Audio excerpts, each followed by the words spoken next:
தென்மேற்கு பருவக்காற்று தேனி பக்கம் போடும்போது சாரல் இன்ப சாரல்.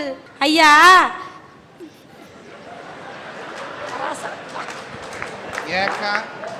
என்ன ஏங்கா? கல்யாணம் முடிச்ச புதுசுல நீங்களும் அண்ணனும் பாடின பாட்டாக்கா இது? இல்ல தம்பி, பொண்ணு பார்த்துட்டு போன விட்டு கனவுல படிச்ச பாட்டு. நல்ல வேலை, நேர பாடி இருந்தா அன்னைக்கே பிடிச்சிருக்கு.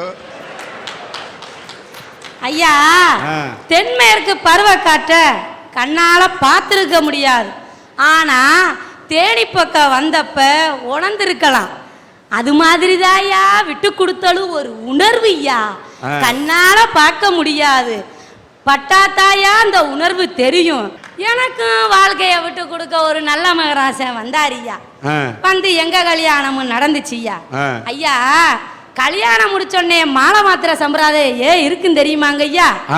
மாப்பிள்ளை என்னாரே உயரமா இருந்தாலும் குனிஞ்சு மாலைய வாங்கிக்கிருவாரியா. பொண்ணு என்னாரே மாப்பிள்ளைய விட உயரமா இருந்தாலும் குனிஞ்சு மாலைய வாங்கிக்கிறோம் ஐயா. ஐயா, உனக்கு நான் விட்டு கொடுத்து வாழ்றேன், எனக்கு நீ விட்டு கொடுத்து வாழ்றேங்கிறத சிம்பாலிக்கா சொல்றதே அந்த சாஸ்திரம் தானையா. மாலை மாத்துறது எதுக்கு தெரியுமா ஐயா? நான் கல்யாணம் முடிச்ச பிறகு நான் உன்னை மாத்திர மாட்டேன், நீ என்னைய மாத்த கூடாதுன்னு மாலை மாத்துறாங்க. அதெல்லாம் இவங்களுக்கு தெரியாம இவங்களுக்கெல்லாம் ஒரு கல்யாணம். அம்மா ஆட்டார உட்கார், மாலை சைஸ் இல்ல என்ன போடு போடு பாருங்க ஐயா. ஐயா, ஒரு வழியா கல்யாணம் ஆச்சு ஐயா. எனக்கு ஒரு ஆசை, புருஷன் கூட சைக்கிளில் டபுள்ஸ் போகணும்னு. அப்படியெல்லாம் பார்க்காதைய, எனக்கு வரக்கூடாத ஆசைனே. என்ன பண்றது, சின்ன பிள்ளையில இருந்தே வந்து போச்சு. சைக்கிளில் ஏற்றிக்கிட்டு நாங்களும் மனசுக்குள்ள ஒரு பாட்டு, ரெக்க கட்டி பறக்குது ஐயா அண்ணாமலை சைக்கிள் அப்படின்னு பாட்டை படிச்சுக்கிட்டு போய்கிட்டு இருந்தோம்யா. சந்தை கூட திரும்பல ஐயா, டம்முன்னு ஒரு சட்டம் கடிச்சியா. ஏக்கா டியூபா வெடிச்சிருச்சு தம்பி, டியூப் வெடிச்சா பரவாயில்ல, ரிம்மே போச்சுயா. ஏக்கா, நமக்கெல்லாம் மீன்பாடி லாரி தாக்கா ஒத்து வரும். அதனாலதான் அந்த ஆசையவே நான் விட்டு கொடுத்துட்டேன். சரி, நம்ம மனைவி வெறுமையா போயிடக்கூடாதுன்றக்காக வந்தது வந்துட்டான். வாமா ஒரு ஸ்வீட்டை சாப்பிட்டு போவோம் அப்படின்னு ஒரு ஹோட்டலுக்கு கூட்டு போனாரியா. நானும் போனையா. திருப்பதி லட்டு இங்கே கிடைக்கும்னு அந்த மெனு கார்டில் இருந்துச்சியா. என்னங்க திருப்பதி லட்டு ஆர்டர் கொடுங்கன்னு அவரும் கொடுத்தாரியா. ஏங்க திருப்பதி லட்டு பெருசா இருக்கும்பாங்க, சின்னதாக கொண்டு வந்து கொடுத்துருக்கான் கடைக்காரன், நம்மளை ஏமாத்துறியான், அவனை புடிங்கன்னு. இப்போ எங்கள் வீட்டுக்காரர் சொன்னார், பாண்டி அவசரப்பட்டு வந்துடாத, லட்டு பெருசுதேன் பாண்டி, உன் கையில் வரவ அது சின்னதா தெரியுது, வேணுமுன்னா இன்னும் 2 லட்டை கூட வாங்கித்தாரேன், கடைக்காரனை அடிச்சு கிடிச்சு போடாத அப்படின்னு சொல்லி அவர் லட்டை எனக்கு கொடுத்து 2 பேரும் விட்டு கொடுத்து சாப்பிட்டோம்யா. இப்படி ஒவ்வொரு விஷயத்திலையும் வாழ்க்கையில அவர் எனக்கு விட்டு கொடுத்து நான் அவருக்கு விட்டு கொடுத்து, அவர் 80 கிலோவில இருந்து 60 கிலோவாய் போனாரு, நான் 80 கிலோவில இருந்து 120 கிலோவாய் போனேன். ஆனாலும் ஒருத்தருக்கு ஒருத்தர் விட்டு கொடுத்து இன்ன வரைக்கும் எங்க இல்லற சக்கரம் சந்தோஷமா ஓடிக்கிட்டு இருக்குயா. அது விட்டு கொடுத்ததுல இல்ல ஆத்தா, லட்டு கொடுத்ததுல தான் இவ்வளவு எடை கூடி இருக்கு. ஐயா, விட்டு கொடுத்தவர் கெட்டு போவதும் இல்லை, கெட்டு போறவர் விட்டு கொடுக்கவும் இல்லை. இது ஒரு ஆத்மபூர்வமா வாழ்ந்து உணர்ந்த ஒரு தத்துவையா. இப்ப பாத்தீங்கன்னா குடும்பத்துக்கள்ல எல்லா பிரச்சனையும் விட்டு கொடுத்து போயிடுவாங்க. மெயினா பாத்தீங்கன்னா புருஷன் தண்ணி சாப்பிட்டு வந்தோடனேவும் குடிகாரேன்னு ஒரு முத்திரையை குத்தி அவனை மெம்மேலும் கட்டிங்கில் ஆரம்பிச்ச அவனை ஃபுல்லு வரைக்கும் கொண்டு போயிடுவாங்க ஐயா. இந்த விஷயத்தில் எப்படிம்மா விட்டு கொடுத்து வாழணும், விட்டு கொடுத்து எப்படி போகிறதுன்னு நீங்கள் கேட்பீங்க. ஐயா, எப்படின்னா எங்கள் வீட்டில் தண்ணியை சாப்பிட்டு வருவாங்க ஐயா, பார்ப்பேயா ஏற இறங்க பார்ப்பேன், அவரோட அளவு கட்டிங்க ஃபுல்லான்னு தெரிஞ்சுக்கிருவேன். எப்படி வந்துட்டாருன்னா உள்ள வாங்கம்பேன், சாப்பிட்டீங்களான்னு கேட்பேன். அவர் சொல்லுவாரு, கூட்டுக்காரங்க தண்ணி மட்டும்தேம்மா வாங்கி கொடுத்தாங்க, சாப்பிட்றதுக்கு எதுவுமே வாங்கி கொடுக்கலம்மான்னு சொல்லுவார். அப்போ நான் நினைப்பேன், நாசமாக போன நாதாரி பையமக்க தண்ணியை வாங்கி கொடுக்குறீங்களே, ஒரு 4 ரோட்டு புரோட்டா வாங்கி கொடுக்க மாட்டேங்கிறீங்களாடா அப்படின்னு நினச்சிக்கிட்டு வருத்தத்தோடையே அவரை உள்ளே கூட்டு வந்து சாப்பாடு ஓடுவேயா. இதை எப்படி தீர்க்கணும் முடிவு பண்ணேயா. அவரை என்ன சொன்னேன்னா, என்னங்க அளவுக்கு மீறி குடிக்காதீங்கன்னு. அப்போ எங்கள் பக்கத்து வீட்டில் இருந்தவங்களாம் சொன்னாங்க, நீ எல்லாம் பொம்பளை தானா, குடிக்காதன்னு சொல்கிறத விட்டுப்புட்டு அளவுக்கு மீறி குடிக்காதன்னு சொல்கிற ஏன்னாங்க. நம்ம ரோசத்தை விட்டு கொடுத்தேயா, என்னோட கோபத்தை விட்டு கொடுத்தேயா, என்னோட ஆணவத்தை விட்டு கொடுத்தேயா, இவரை படிப்படியாக கொண்டு வரணும்னு முழு மூச்சா இறங்குனேயா. நான் சொன்னேன், என்னங்க வெளியே போய் சாப்பிடாதீங்க, வாங்கிட்டு வந்து வீட்டில் கூட சாப்பிடுங்கன்னு சொன்னேயா. அதுக்கு எங்கள் தெருவாளுக சொன்னாங்க, ஏம்மா வீட்டில் வச்சு சாப்பிட சொல்றியே, உனக்கு அறிவு இருக்கான்னு கேட்டாங்க.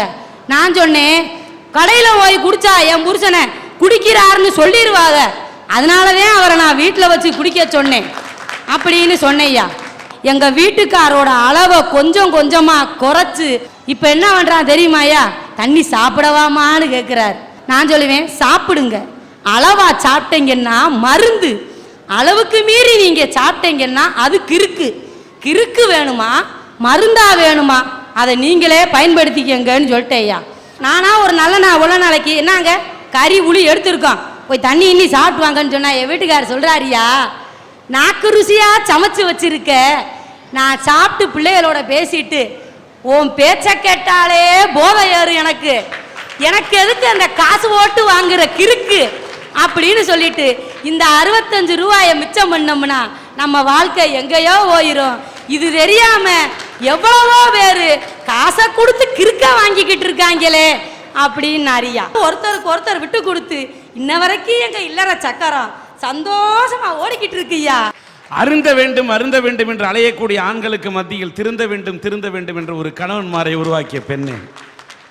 முப்புறமும் முக்கடலும் முத்தமிடம் முத்தமிழ் நாட்டில் வண்ணத்தமிழ் வளர்ந்திட்ட வைகை மண்ணில் பிறந்து எந்த கன்னிப்பெண்ணும் படித்திராத கவிதை நான் இந்த அரட்டை அரங்கத்திலே பேச வந்திருக்கிறேன். இந்த கொடுமையை பாருங்கய்யா, இதுக்கு பேரு கவிதையா. இத சுத்தி வந்து பார்க்கவே 1.5 வருஷம் ஆகும். இத ஒரு கன்னி பெண்ணு மெனாக்கிட்டு படிக்கலையாமா. இத படிச்சா என்னையா ஆகும், அதுக்கு அவ தூக்குல தொங்கிட மாட்டாளா? ஐயா, அவ எந்த ஜென்மம் சொல்லுது பாருங்க. நீ ஜென்மம் எடுப்பதற்கு காரணமே ஒரு பெண் தான் காரணம். அந்த பெண்ணை பார்த்து ஜென்மம் என்று சொல்லுகிறாயே, என்ன நியாயம்?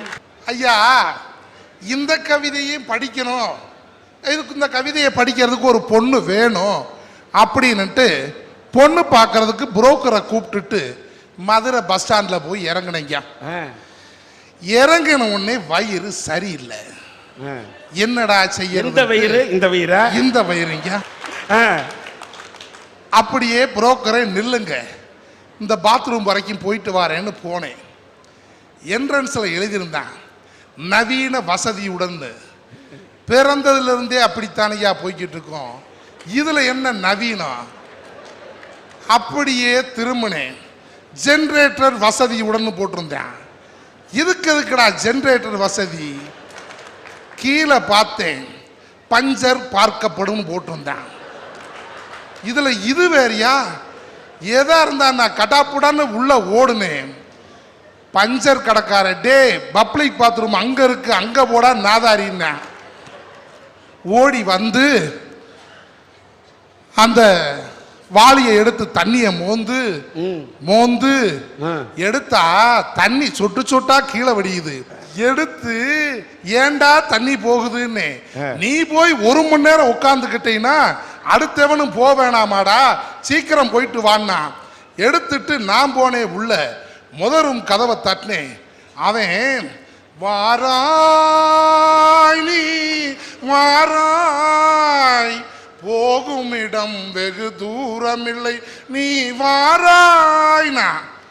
என்னடா இவன், நான் வந்த அவசரத்தில் இந்த பாட்டு படிக்கிறானே. பக்கத்து கதவை போய் தட்டினா, ஆகாமருதம் விசுபதாலே மனதிலே கொள்ளுதேனா.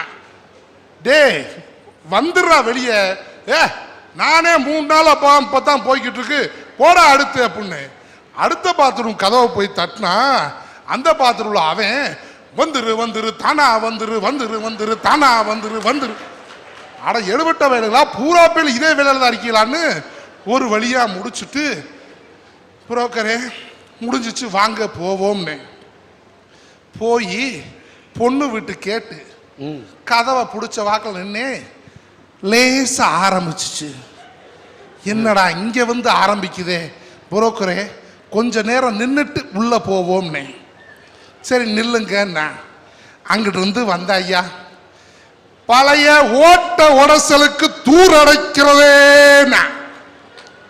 ஐயா புரோக்கரு, அவனை போ சொல்லு, எனக்கு கோவம் வந்துரும்னே. திரும்ப பக்கத்துல வந்து பழைய ஓட்ட உடசலுக்கு தூரடைக்கிறதே. டேய் வெந்த முன்ல வேலை பாய்ச்சா இவனை போது அனுப்பிச்சு விடுன்னு அப்படியே வீட்டுக்குள்ள போனேன்.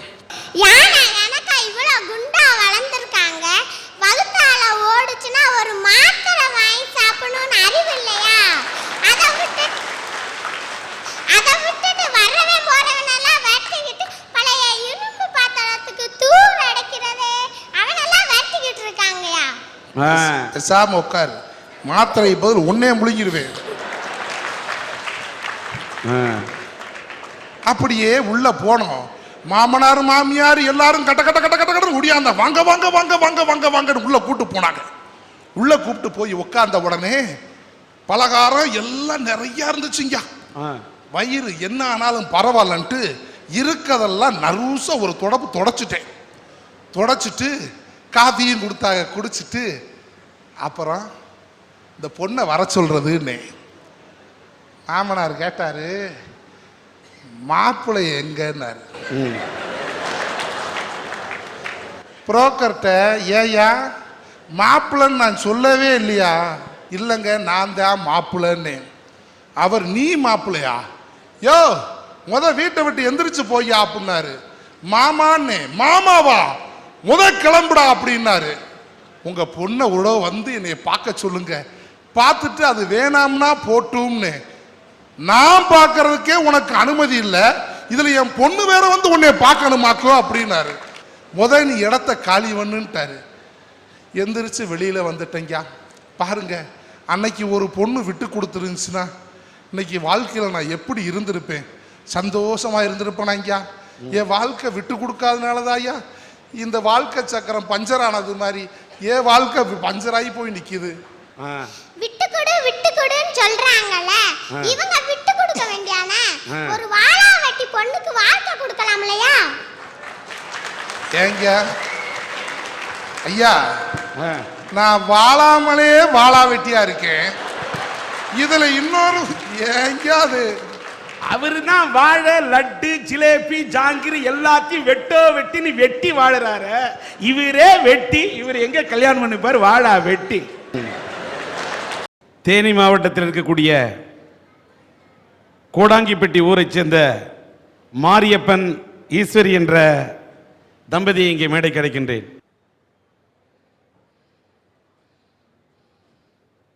இந்த மேடையில் இருக்கக்கூடிய மாரியப்பன் இவர் ஒரு தையல் தொழிலாளி. இவரோட வாழ்க்கையில ஒரு 10 வருஷத்துக்கு முன்னாடி ஒரு விடக்கூடாத இடி விழுந்தது. இந்த மாரியப்பன் தன்னுடைய இளம் வயதிலே தன்னுடைய நண்பர்கள் சொன்னார்கள் என்ற பேச்சை கேட்டுக்கொண்டு இவர் ஆடிய ஆட்டத்தின் காரணமாக திருமணத்துக்கு முன்னால் ஒரு தகாத உறவு வைத்துக் கொண்ட காரணத்தால் இவரை HIV எய்ட்ஸ் நோய் தொற்றிக் கொண்டது.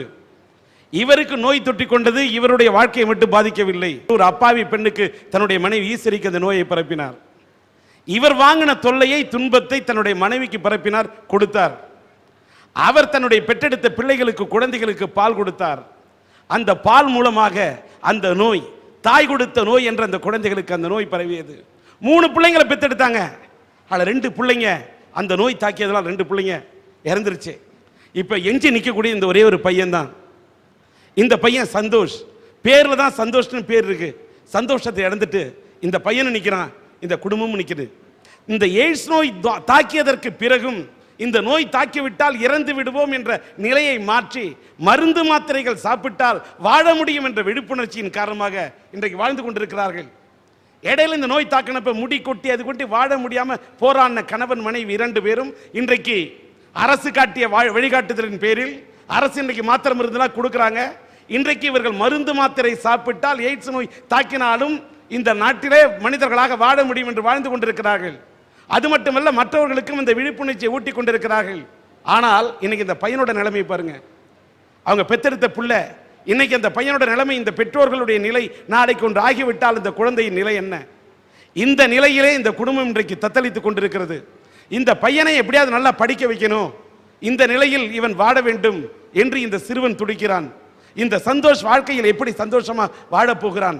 இப்படி ஒரு கொடுமையான நிகழ்ச்சி எல்லாம் இந்த உலகத்தில் நடந்து கொண்டிருக்கிறது. ஒரு நாள் தான் இந்த மாரியப்பன் செய்த அந்த தவறின் காரணமாக இன்றைக்கு இவருடைய வாழ்க்கை மாறி, பாதை மாறி, இவருடைய நிலைமை மாறி இன்றைக்கு தடுமாறி கொண்டிருக்கிறார். இந்த மாறி தங்களுடைய வாழ்க்கை இப்படி ஆனாலும் தன்னுடைய பிள்ளைகளுக்காவது, இருக்கக்கூடிய 2 குழந்தைகள் இழந்துட்டாங்க, இருக்கக்கூடிய இந்த ஒரு பிள்ளைக்காவது ஒரு வழியை வாழ்க்கையை ஏற்படுத்த வேண்டும், வாழ்க்கையை ஏற்படுத்தி தர வேண்டும், இந்த மகனுக்கு ஏதாவது வழிகாட்ட வேண்டும் என்பதை இந்த அரட்டை அரங்கத்தை கண்ணுட்டுக் கொண்டிருக்கக்கூடிய இந்த சன் டிவியின் அரட்டை அரங்கத்தின் நேயர்களுக்கு முன்னால் இதை கோரிக்கையாக வைக்கின்றோம். இந்த அரட்டை அரங்கத்தை பார்க்கக்கூடிய நல்ல நெஞ்சம் படைத்தவர்கள், மனித நேயம் படைத்தவர்கள் இவருடைய வாழ்க்கையில் ஒரு ஒளியேற்றி வைக்க வேண்டும் என்பதை இங்கே கோரிக்கையாக வைக்கின்றோம். எங்க வீட்டுக்கார் எனக்கு மாமா தான் வேணும், சொந்த அக்கா பொண்ணை தான் என் கல்யாணம் பண்ணியிருக்காங்க. இருந்தாலும் அவரை ஏன் நான் புரிஞ்சு வாழ்கிறேன். இப்போ அவரை புரிஞ்சுக்கிட்டேன். இப்படி எய்ட்ஸ் வந்துருச்சே, நம்ம இறப்பத்தான் நம்மளுக்கு முடியும்னு சொல்லி நினைக்கலையா. ஏதோ ஒரு தவறான வழியில் அவரை வாங்கிட்டு வந்துட்டாரு. திரும்ப நம்ம அவரை ரொம்ப நம்ம காயப்படுத்தக்கூடாது. அவர் ரொம்ப 10 நாள் தான் சொல்லிட்டாங்க டாக்டரே. இவர் ஒரு 10 நாளைக்கு தான் இருப்பார், அதுக்கு பிறகு இறந்துருவார், இவருக்கு நல்லது போலதை வாங்கி கொடுங்க அப்படின்ட்டாரு. இந்த நோயினே தெரியாமல் அவருக்கு நாங்கள் 4 லட்சம் ரூபாய் இந்த 10 வருஷத்துக்கு முன்னாடி நாங்கள் செலவு பண்ணிட்டோம்யா. இருந்தாலும் என்னோட நகை நட்டு என்னோட எல்லாமே நான் செலவு, நான் ரொம்ப பொருளாதாரத்திலையும் சரி உற்றார் உறவினரும் சரி என்னை ரொம்ப ஒதுக்கி வச்சாங்க.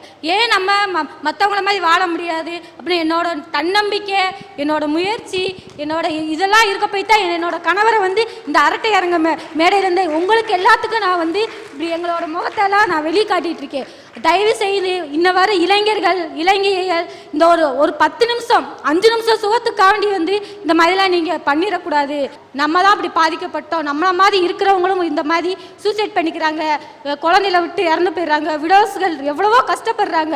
இப்போ பெற்றோர் குழந்தையில விட்டு போட்டு 2-3 குழந்தையில விட்டுட்டு இறந்துடுறாங்க. அவங்களா போய் அனாதை ஹாஸ்டல்லாம் இருக்காங்க.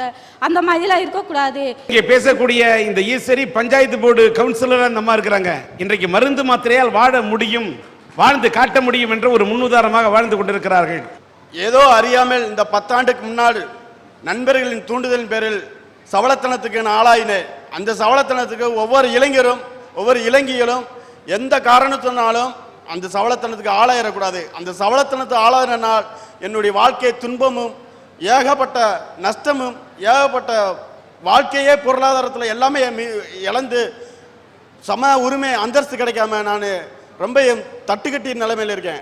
ஒருவனுக்கு ஒருத்தி என்று மனப்பக்குவத்தை கடைப்பிடிச்சு இருக்குன்னு சொல்லி நான் கேட்டுக்கிறேன். இதை போன்ற மாரியப்பன் போன்றவர்கள் இவர்களுடைய வாழ்க்கை இந்த அரட்டை அரங்கத்தில் பார்க்கும்போதாவது சில ஆண்கள் திருமணத்துக்கு முன்னால் இதை போன்ற தவறுகளை செய்யக்கூடாது. தாரத்தின் உறவு மட்டும்தான் சுகத்தை கொடுக்கும், தகாத உறவு எய்ட்ஸைத்தான் கொடுக்கும் என்பதை ஆண்மகள் ஒவ்வொரு ஆண்களும் உணர வேண்டும் என்பதை இந்த அரட்டை அரங்கத்தின் மூலம் எடுத்துச் சொல்வது என் கடமையாகும் என்று சொல்கிறேன். நம்முடைய தேனி தென்ற லைன்ஸ் கிளப்பை சார்ந்தவர்கள் அந்த சந்தோஷ் என்ற மாணவனை பையனை தத்தெடுத்ததற்கு நிகராக அவனுடைய வாழ்க்கையை அவனுக்கு ஒளிவிளக்கு ஏற்ற வேண்டும் என்ற முடிவு செய்து வாழ்க்கைக்கு உற்ற துணையாக பாதுகாப்பாக சன் டிவியினுடைய அரட்டை அரங்கத்தின் மேடையிலே வாக்குறுதி அளித்திருக்கிறார்கள். அவர்களுடைய மனித நேய உணர்வை இன்றைக்கு தென்றலாக வீசக்கூடிய அவர்களுடைய உள்ளத்தை உணர்வை நாங்கள் மதிக்கிறோம், பாராட்டுகிறோம் என்பதை இந்த மேடையில் தெரிவித்துக் கொள்கின்றேன். எங்களோட மனமார்ந்த நன்றியை தெரிவித்துக் கொள்கின்றோம்.